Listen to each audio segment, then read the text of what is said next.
হাতে তুলে দিছে আপনাদের হাতে। পারতো তারা আমাদেরকে সেভ করতে, আমাদেরকে সেভ করে আমাদেরকে যদি বলতো শেখ হাসিনা পালাই যাচ্ছে, তোরা পথ ছেড়ে দিয়ে তোরা চলে আয়, এই কথাটা তারা আমাদেরকে কখনো বলে নাই।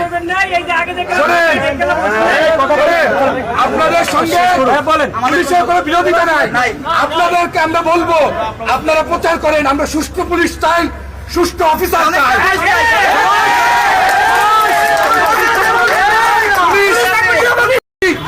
আইজি তোর পারত, তার ছেলে মেয়েদেরকে আমাদেরকে সংরক্ষণ করতে পারতো না? অবশ্যই। সে মনে করেন কি চোরের মতো পালাইছে। আজকে একজন পুলিশের আইজি চোরের মতো কেন পালাবে বলেন? সে ঘুষখোর, সে সরকারের চাকর। কিন্তু আপনাদের কাছে আমাদের একটা দাবি, আপনারা জনসাধারণ একটা জিনিস তুলে ধরেন, পুলিশকে আমরা নিরপেক্ষ চাই। পুলিশ কোনো স্বরাষ্ট্রমন্ত্রী থাকবে না, পুলিশ থাকবে না, পুলিশ স্বতন্ত্র থাকবে। পুলিশ আজকে স্বতন্ত্র থাকবে।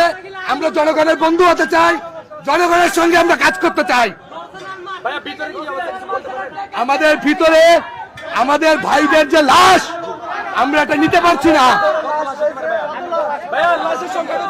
আপনারা যারা সাংবাদিক ভাইরা আছেন শোনেন, আমার এখানে শত শত লাশ, শত শত আমার ভাইয়ের লাশ। আপনাদেরকে আমি বলি, আপনারা কিছুক্ষণ পরে ভিতরে আসবেন, আপনাদেরকে আমরা ডাকবো। যারা প্রেসের আছেন আপনারা এক জায়গায় থাকেন, আপনাদেরকে আমরা ভিতরে ডাকবো, আপনাদেরকে আমরা দেখাবো আমাদের লাশের চেহারা। আমরা এখন সব লাশ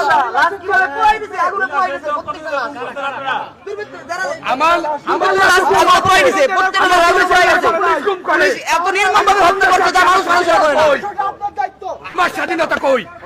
আমি চাকরি করি, আমার স্বাধীনতা কই? নাম বলেন না কেন? আপনি পালাইছেন কেন? আপনার নাম বলেন না কেন? আপনাদের সকল তথ্য দেওয়া হবে। আপনার নাম বলেন না কেন? সকল তথ্য দেওয়া হবে। আপনি কথা বলেন, নাম বলেন না কেন?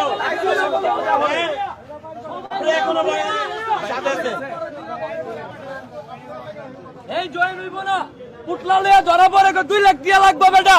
তোর মারে ফোন দিয়ে কই গাজার দিয়ে বাড়াইতো 2 লাখ। আমরা দিমু কইতে, আমরা বন্ধু, আমরা রিক্সা চালায় ভাত খাই, আমরা বেটা তো ভাতই দেয় না।